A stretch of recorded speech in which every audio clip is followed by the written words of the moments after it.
السلام علیکم ورحمۃ اللہ۔ این نیوز کے پروگرام حسن سیرت میں ہوں آپ کا میزبان اکرم حریری۔ ناظرین، آج ہم گفتگو کریں گے معاشرے کی اصلاح میں بنیادی کرداروں کا،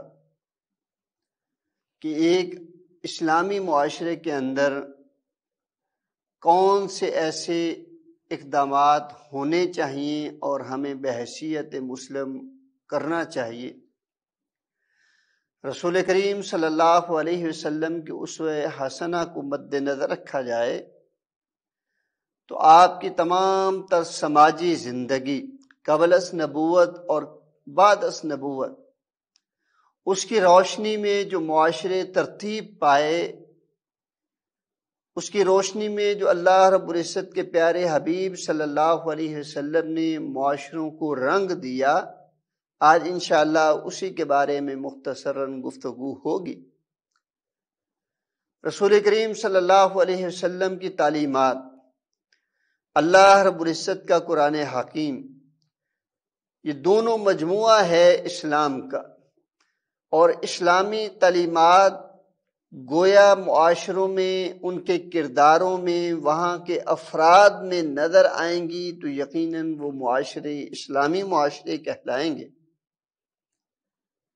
رسول کریم صلی اللہ علیہ وسلم کی تعلیمات سے ہمیں اندازہ ہوتا ہے کہ اسلامی معاشروں کی سب سے پہلی خوبی وہ اللہ کی وحدانیت کا قیام ہے، جس کے لیے رسول مکرم صلی اللہ علیہ وسلم نے مکہ مکرمہ میں 13 سال گزار دیے اور اسی امر کی اصلاح کرتے رہے کہ ہمارے معاشرے کے اندر اللہ رب العزت کی توحید قائم ہو جائے، اور یہ بت پرستی اور اس طرح کی دوسری رسم و رواجات جو عبادات اور عقائد کی شکل اختیار کر چکی، ان کا کلکمہ ہو جائے، ان کا خاتمہ ہو جائے۔ اور قرآنی تعلیمات کو اگر دیکھا جائے اور اس میں آپ علیہ الصلاۃ والسلام سے پہلے کے پیغمبروں کے حالات کو دیکھا جائے تو ہمیں معلوم ہوتا ہے کہ ہر ایک پیغمبر کا مشن ہی یہی تھا کہ اپنے معاشروں میں، اپنے سماج سے شرک و بدعت کا خاتمہ کر کے خالصتاً اللہ کی توحید کا قیام۔ اور جب قیام کی بات آتی ہے تو شاید ہمارے ذہنوں میں، ہمارے دلوں میں یہ خیال پیدا ہوتا ہے کہ شاید اسلحہ بارود اٹھایا جائے، ڈنڈے سوٹے اٹھا لیے جائیں اور اللہ کی توحید پہ لوگوں کو قائم کر دیا جائے، شرک سے لوگوں کو دور کر دیا جائے، سختی کے ساتھ روک دیا جائے۔ تو تبلیغ دین کے سلسلے میں سب سے پہلے یہ بات ہمیں مد نظر رکھنی چاہیے، اگر ہم اچھائی کا پیغام دوسروں کو دینا چاہتے ہیں تو وہ محض پیغام کی حد تک ہو۔ آپ اپنی سختی کو، اپنی چاہتوں کو کہ یہ بندہ میرے نظریے کا حامل بن جائے، میری سوچ کی عکاسی کرتا ہوا نظر آئے، اور اس کے لیے مجھے اگر سختی سے نپٹنا پڑے تو میں وہ بھی اپناؤں گا، تو ایسی صورتحال، ایسا مزاج ہمیں شریعت نہیں دیتی۔ قرآن حکیم پیارے پیغمبر صلی اللہ علیہ وسلم کے بارے میں ارشاد فرماتے ہیں کہ آپ تو اللہ کا پیغام اس طرح لوگوں میں پہنچا رہے ہیں، لعلک باخع نفسک، اس طرح اگر کرتے رہے تو آپ تو اپنے آپ کو تھکا دیں گے۔ گویا کہ اللہ کا پیغام آپ دوسروں کے سامنے رکھیں، کوئی تسلیم کرتا ہے تو ٹھیک، نہیں تسلیم کرتا تو اس کی مرضی، لیکن آپ کے ذمے وما علیک الا البلاغ، آپ کے ذمے محض پہنچا دینا ہے۔ حکمت کے تقاضوں کو مد نظر رکھتے ہوئے ایسے ماحول کے اندر، ایسے انداز سے اللہ کا پیغام آپ دوسروں تک پہنچائیں کہ زیادہ سے زیادہ اللہ کا پیغام اثر کرے۔ اور تبلیغی اصولوں میں حضرت صلی اللہ علیہ وسلم سے پیش رو سیدنا یوسف علیہ السلام کی مثال دیا کرتا ہوں کہ وہ اللہ کے پیغمبر ہیں، ایک پیغمبر کے بیٹے ہیں، جد الانبیاء کے پوتے ہیں، حضرت ابراہیم، پھر ان سے آگے حضرت اسحاق، پھر یعقوب علیہ السلام، اور پھر ان کے بیٹے حضرت یوسف علیہ السلام۔ مصر کی سرزمین میں گئے، سارے کے ساری سرزمین مصر بت پرستی کا شکار تھے، جیل میں قید رہے اور عرصہ دراز تک جیل میں رہے۔ ایک وقت آیا کہ وہاں پہ 2 قیدیوں نے خواب دیکھا۔ جب انہوں نے آپ علیہ السلام سے، یوسف علیہ السلام سے خواب کی تعبیر پوچھی تو تب انہوں نے کہا کہ رکیے، دوپہر کا کھانا آنے تک میں تمہیں خواب کی تعبیر بتلا دوں گا، اس سے پہلے میری ایک بات سن لیجئے۔ ان کے سامنے اس وقت اللہ کی توحید کا پیغام رکھا۔ کیوں؟ اس لیے کہ انہیں معلوم تھا کہ اب یہ میری بات کو سنیں گے بھی صحیح اور اس پر عمل بھی کریں گے۔ یہ نہ ہو کہ ہم بے مقصد، بے وقت، بے محل تبلیغ دین کرتے پھریں اور الٹا اس کا اثر ہونے کے بجائے وہ اس کا اثر جو ہے وہ غلط اور نیگیٹیوٹی میں جو ہے وہ چلا جائے۔ رسول کریم صلی اللہ علیہ وسلم نے ہمیں بتلایا ہے، اور اسوہ مدینہ کے طور پر، مدینہ منورہ کی ریاست کے قیام کے طور پر آپ علیہ السلام نے جو ان کی بنیادوں میں نبوت سے پہلے اور نبوت کے بعد جو اپنی صفات تھیں ان کے ذریعے سے، ہجرت سے پہلے اور ہجرت کے بعد اللہ کے پیغام کو آپ نے اپنے معاشروں میں، معاشرے کے رہنے والے افراد میں کس قدر عام کیا کہ جب آپ ہجرت کر کے مدینہ منورہ آئے تو چند ایک لوگ تھے جو آپ پر ایمان لانے والے۔ پھر ایک وقت گزرا، 10 سال کے عرصے کے بعد آپ علیہ السلام حج کرنے جاتے ہیں تو 1 لاکھ سے زائد کا مجمع آپ کی مائیت میں حج بیت اللہ ادا کر رہا ہے۔ کس قدر جو ہے وہ برکت اللہ رب العزت نے پیدا فرمائی آپ کی تبلیغ کے اندر، آپ کے پیغام کے اندر، آپ کے تربیت پانے والے معاشروں نے، کہ رسول اللہ صلی اللہ علیہ وسلم کی تربیت کا رنگ انہوں نے سیکھا۔ اور جس معاشرے کے اندر اللہ کی توحید ہوتی ہے، اللہ کا دین ہوتا ہے، ان معاشروں میں اللہ خیر و برکات کا نزول فرماتے ہیں۔ غیرت اور حمیت وہ رکھنے والی قوم ہوتی ہے۔ اسی طرح حضرت صلی اللہ علیہ وسلم نے یہ بات ہمیں ارشاد فرمائی کہ ہمارے معاشرے وہ ضلالت سے، کفر سے، بدعات سے اپنے آپ کو بچا سکتے ہیں جب تک کہ وہ اپنی اصل کے ساتھ جڑے رہیں گے۔ آپ علیہ السلام فرماتے ہیں کہ ترکت فیکم امرین لن تضلوا ما تمسکتم بہما کتاب اللہ و سنت رسولہ۔ فرمایا کہ میں تمہارے اندر 2 باتیں چھوڑ کر جا رہا ہوں، اگر ان کو مضبوطی سے تھام کے رکھو گے تو فرمایا کبھی بھی گمراہ نہیں ہوگے۔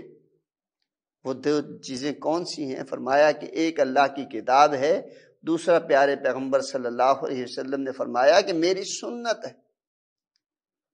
ایک اور جگہ ارشاد فرمایا کہ علیکم بالنواجس بسنتی، فرمایا کہ میری سنت کو اپنے دانتوں کے ساتھ مضبوطی سے تھام لو۔ یعنی میری سنت کو اور میرے صحابہ کی سنت کو، میرے خلفاء کی سنت کو اپنی زندگی کا حصہ بنا لو اگر آپ لوگ گمراہیوں سے بچنا چاہتے ہیں۔ تو گویا ہمارے معاشروں کے اندر اللہ رب العزت کی توحید کا وجود ہر صورت ہونا چاہیے۔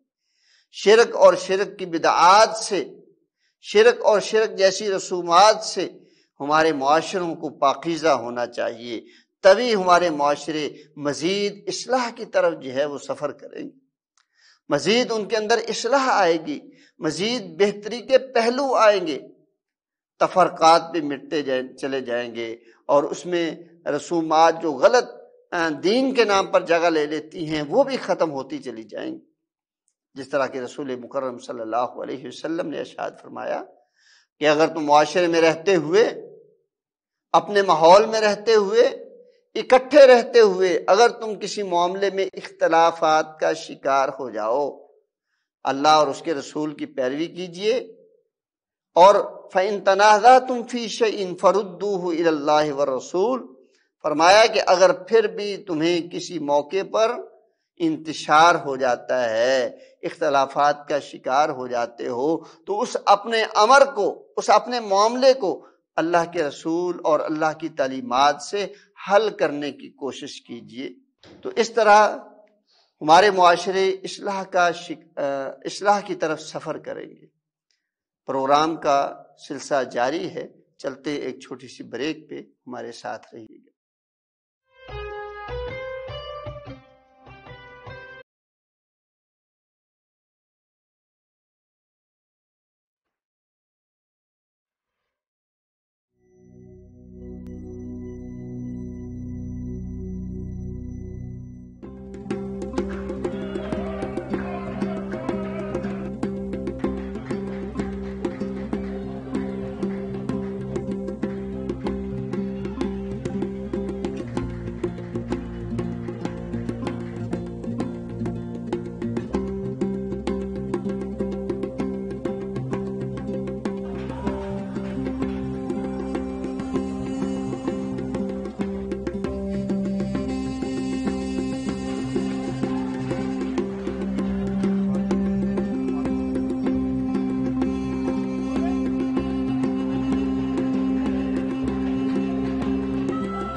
ڈی جی خان میں جو ترقیاتی کام ہم نے دیکھا ہے، کیا کہیں گے اس کے اوپر؟ سردار عثمان خان نے اقتدار میں آ کے پورے پنجاب اور اسپیشلی راجن پور ڈی جی خان کو فوکس کیا۔ این نیوز جو یہاں بڑا اچھا شہر کے لیے ہے، لوکل نیوز کے لیے بڑی پازیٹیو نیوز دینے کے لیے بھی شہر کے لیے اوورال ایک اچھی چیز ہے یہ۔ میں بھی ان کو یہاں نواں دفتر بنانے پہ مبارکباد پیش کرتا ہوں۔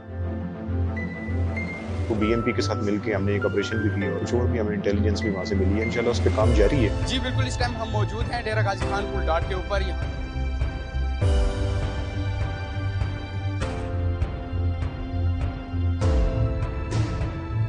پیٹرولنگ بھی کی جا رہی ہے، بین الصوبائی چیک پوسٹ ہیں، ان کے اوپر چیکنگ مزید مؤثر کی جا رہی ہے۔ ڈی جی خان میں فرسٹ ٹائم اتنے بڑے بڑے پروجیکٹس دیے ہیں۔ کارڈیالوجی کو وزٹ کیا ہوگا، ہمارا مدر اینڈ چائلڈ ہے۔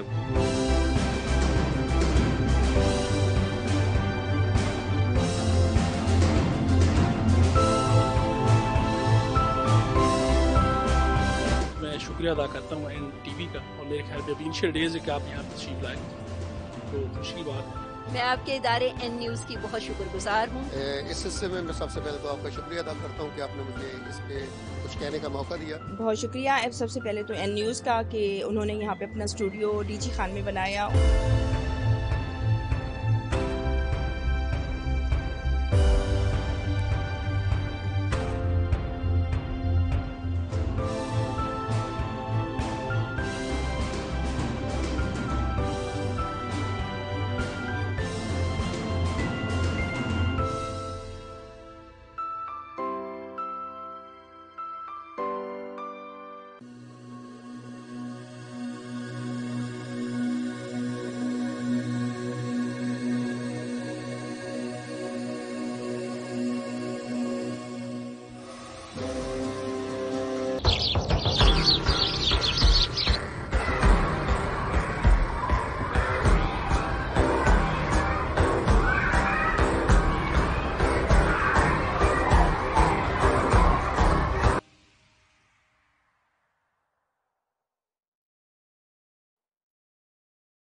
السلام علیکم ورحمۃ اللہ۔ ناظرین، ہم گفتگو کر رہے تھے کہ معاشرے کی اصلاح میں کن بنیادی چیزوں کا ہونا ضروری ہے۔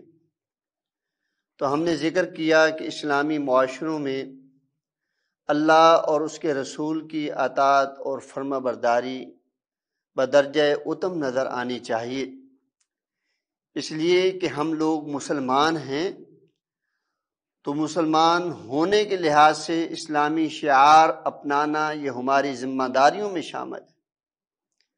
اور یقین جانیے اللہ رب العزت کا دین جو ایک علاقے سے دوسرے علاقے کی طرف، اور اسی طرح ایک شہر سے دوسرے شہر کی طرف، ایک ملک سے دوسرے ملک کی طرف جو ٹرانسفر ہوا ہے، وہ ہماری عادات کے اپنانے کی وجہ سے ہوا ہے کہ ہم نے اسلام کو عملی طور پر اپنی زندگیوں کا نمونہ بنایا تھا۔ تو اللہ رب العزت اور اس کے رسول کی تعلیمات کا ہونا، اللہ کی توحید کا، سنت رسول صلی اللہ علیہ وسلم کا احیاء ہونا، یہ ہمارے اسلامی معاشروں کے اندر لازم الملزوم ہے۔ اور دوسری بات ہے کہ اتفاق اور اتحاد ہو، تفرقوں سے پاکیزہ ہمارے اسلامی معاشرے ہونے چاہیے، اس لیے کہ تفرقات، جھگڑے، اختلافات یہ معاشروں کو، گھروں کو، خاندانوں کو، افراد کو کمزور کرتے ہیں۔ کہیں یہ نہ ہو کہ اہل اسلام اپنے ان تفرقات کی وجہ سے، اختلافات کی وجہ سے، فروعی مسائل کی وجہ سے کمزور سے کمزور ہوتے چلے جائیں، اور دشمن ان پر آسانی سے حملہ آور ہو کر کے ان کو ختم کرنے کے در پہ ہو۔ رسول کریم صلی اللہ علیہ وسلم کی تعلیمات کو اپنانے سے، اللہ کی تعلیمات کو اپنانے سے اپنے اختلافات کو کم کیا جا سکتا ہے۔ تو آن صلی اللہ علیہ وسلم پر نازل ہونے والا قرآن حکیم ہمیں بتلاتا ہے کہ وَاعْتَصِمُوا بِحَبْلِ اللَّهِ جَمِيعًا وَلَا تَفَرَّقُوا، اے لوگو اللہ کی رسی کو، اللہ کے دین کو، قرآن و سنت کو مضبوطی سے تھام لیجئے اور تفرقات کا شکار نہ ہو جائیے، اختلافات کا شکار نہ ہو جائیے۔ اور اس نعمت کو یاد کیجئے، کون سی نعمت؟ اتحاد اور اتفاق والی۔ کون سی نعمت؟ انسان کا تفرقات، اختلافات اور جھگڑوں میں نہ ہونا، تنازعات کا شکار نہ ہونا۔ یہ اللہ کی بڑی نعمتوں میں سے ہے کہ جب یہ اختلافات اپنے عروج پر تھے، پھر عداوتیں، نفرتیں، دشمنیاں بھی اپنے عروج پر تھیں، لیکن اسلام کے اندر یہ خوبی رہی ہے کہ جب بھی کسی نے اسلام کو قبول کیا ہے تو رسول اللہ صلی اللہ علیہ وسلم نے ارشاد فرمایا کہ خیارکم فی الجاہلیہ خیارکم فی الاسلام، جاہلیت میں اگر وہ اپنے برائیوں میں سب سے زیادہ اڑان پہ تھا، تو جب اسلام قبول کیا تو اس نے اسلام کے اصولوں کے مطابق زندگی گزارنے میں بھی اپنے آپ کو سب سے پہلے رکھا، یعنی اس میں بھی سب سے بہترین شمار ہوا۔ تو حضرت صلی اللہ علیہ وسلم کی تعلیمات کو اپنا کر کے اختلافات کو دور کرنا اور اسی طرح اتحاد اور اتفاق میں رہنا، یہ اللہ کی نعمتوں میں سے ایک نعمت۔ فاذکروا نعمت اللہ علیکم، اللہ نے جو تم پر نعمتیں انعام فرمائیں ان کو یاد رکھیے۔ اور اس میں پہلے نمبر پر اللہ رب العزت کے پیار نے یہ بات ارشاد فرمائی کہ تم اختلافات کا شکار تھے، اللہ نے تمہارے دلوں میں محبت ڈال دی، اور یہ کام تم کرنے والے نہیں تھے اور نہیں کر سکتے تھے، کہ اللہ نے تمہارے دلوں کو جوڑ دیا اس اسلام کی وجہ سے۔ تو اسلامی معاشرے میں رہتے ہوئے انسانوں کے، مسلمانوں کے، افراد کے دل بہم ایک ہونے چاہیے، نہ ان میں آپس میں نفرت ہو، نہ عداوت اور دشمنی ہو، نہ ہی کسی کے مال کے ہتھیانے کے در پہ ہو، نہ کسی کو نقصان پہنچانے کے حق میں ہو، بلکہ کیا ہے؟ اتحاد اور اتفاق سے رہنے والے لوگ۔ رسول کریم صلی اللہ علیہ وسلم نے اس قرآن حکیم کی روح سے ایک اور حدیث مبارکہ میں یہ بات ارشاد فرمائی، بلکہ قرآن کریم کی آیت مبارکہ بھی ہے۔ لو انفقت ما فی الارض جمیعا، تمہارے پاس جتنا بھی خزانہ اس دنیا میں ہے سارے کا سارا خرچ کر دو تو تم دلوں میں محبت کو پیدا نہیں کر سکتے، لیکن اللہ نے تمہارے دلوں میں محبت کو پیدا کر دیا۔ حبب الیکم، اللہ نے تمہارے دلوں میں محبت کو پیدا کر دیا۔ وزینہ فی قلوبکم، اور اس کو تمہارے دلوں کی زینت بنا دیا۔ رسول اللہ صلی اللہ علیہ وسلم ارشاد فرماتے ہیں کہ انہی انتشار کی وجہ سے تم جہنم کی آگ کے گڑھے کے کنارے پر تھے۔ اللہ کے رسول صلی اللہ علیہ وسلم نے تمہیں پکڑ پکڑ کر کے بچا لیا، محفوظ کر لیا۔ تو لہذا یہ جو اللہ کی نعمت ہے، ان نعمتوں میں سے اور اتحاد کو قائم کرنے میں اس محبت اور الفت کا ہونا نہایت ضروری ہے۔ اور جب محبت اور الفت ہوگی تو پھر معاشروں میں، گھروں میں، افراد کے مابین نفرت کا خاتمہ ہو جائے گا، عداوتیں دور چلی جائیں گی، باہم رنجشیں وہ کنارہ کشی اختیار کر جائیں گی، اور محض اللہ کے لیے دنیا میں رہنا وہ محبت کا باعث بن جائے گا۔ پھر اللہ کی اطاعت اور فرمانبرداری کرنے والے معاشرے، پیارے رسول صلی اللہ علیہ وسلم ارشاد فرماتے ہیں کل امتی یدخلون الجنہ الا من ابا، فرمایا ہر ایک بندہ جنت میں جائے گا مگر وہ شخص جس نے جنت میں جانے سے انکار کر دیا۔ پیارے رسول صلی اللہ علیہ وسلم کو صحابہ کرام نے عرض کیا کہ اللہ کے رسول، کوئی ایسا بھی ہے جو جنت میں جانے سے انکار کرے؟ وہاں پہ رسول کریم صلی اللہ علیہ وسلم نے یہ بات ارشاد فرمائی کہ من اطاعنی دخل الجنہ ومن ابانی فمن عصانی فقد ابا، جس نے میری اطاعت کی، فرما برداری کی، وہ جنت میں جائے گا، اور جس نے میری نافرمانی کی اس نے جنت میں جانے سے انکار کر دیا۔ گویا کہ ہمارے اسلامی معاشروں کے اندر رہنے والے لوگ، ان کی یہ خوبی ہونی چاہیے کہ وہ اللہ اور اس کے رسول کے مطیع اور فرما بردار بن کر کے اس دنیا میں رہیں۔ اور سب سے اہم ترین نقطہ جو اسلامی معاشروں کی خاصیت ہونا چاہیے، اسلامی معاشرے کی بنیادیات میں شامل ہے، وہ ہے خیر خواہی اپنانا۔ رسول اللہ صلی اللہ علیہ وسلم کے ہاتھ پہ صحابی رسول نے بیعت کی، اقام الصلاۃ و ایتاء الزکاۃ والنصح لکل مسلم، کہ نماز کو قائم کرے گا، زکوٰۃ ادا کرے گا، اور ہر ایک کے ساتھ خیر خواہ بن کے رہے گا، خیر خواہی کو نہیں چھوڑے گا۔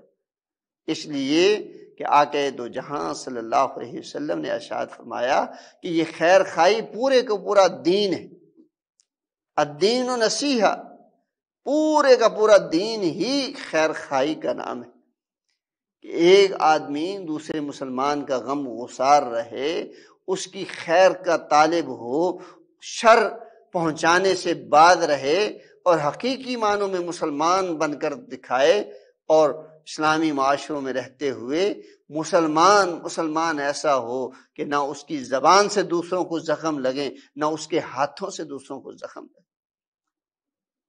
نہ اپنے ہاتھوں سے، اپنی قوت سے، اپنے اختیارات سے دوسروں کو نقصان پہنچانے والا ہو، اور نہ ہی اپنی زبان سے، اپنی گندی زبان کے ذریعے سے دوسروں کو برے القابات سے یاد کر کے، گالم گلوچ کر کے، سختی سے بات کر کے، ان کو تکلیف پہنچانے والا ہو۔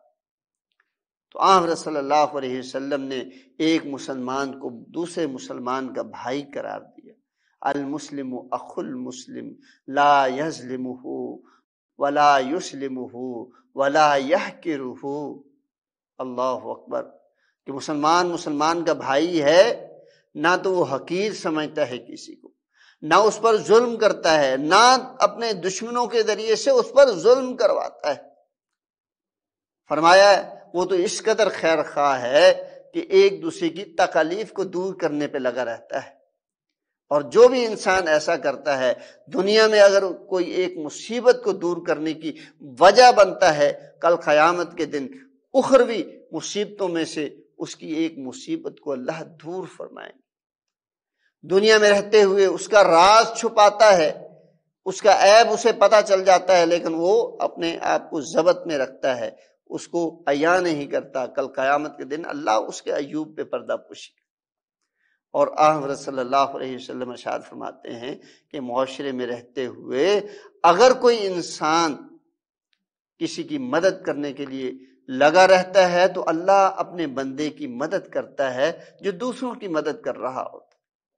اور قرآن نے ہمیں ایک اصول عطا فرمایا ہے کہ وَتَعَاوَنُوا عَلَى الْبِرِّ وَالتَّقْوَىٰ وَلَا تَعَاوَنُوا عَلَى الْإِثْمِ وَالْعُدْوَانِ، نیکی اور خیر کے معاملات میں ایک دوسرے کے معاون بن جائیے، گناہ اور ظلم کے معاملات میں ایک دوسرے کے معاون مت بنیے۔ پروگرام کا وقت ختم ہوا چاہتا ہے، انشاءاللہ کل ایک نئے عنوان کے ساتھ آپ کی خدمت میں حاضر ہوں گے۔ تب تک کے لیے اپنے میزبان اکرم حریری کو اجازت دیجیے۔ السلام علیکم ورحمۃ اللہ۔